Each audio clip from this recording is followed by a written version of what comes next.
matanaw na nyo ang tunay na kalagayan ko.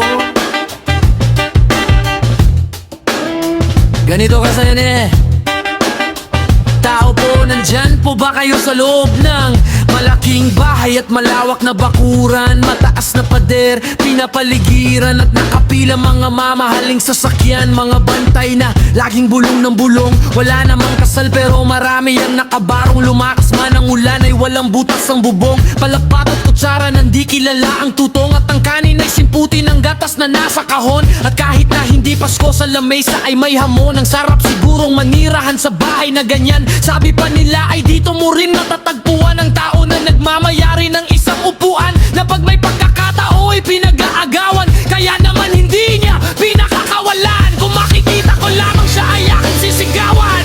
Yan! Kayo po na nakaupo, subukan nyo naman tumayo at mamatanaw at baka matanaw na nyo ang tunay na kalagayan ko.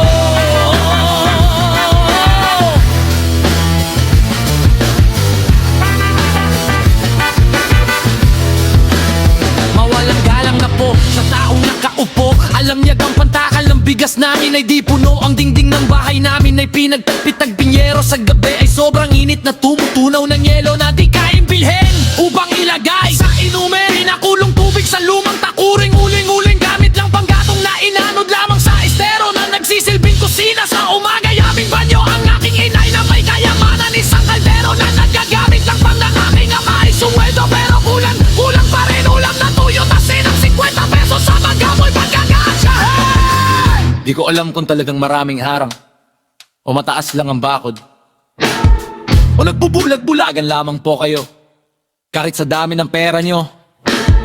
Walang doktor na makapagpapalinaw ng mata nyo, kaya wag kang masyadong halata.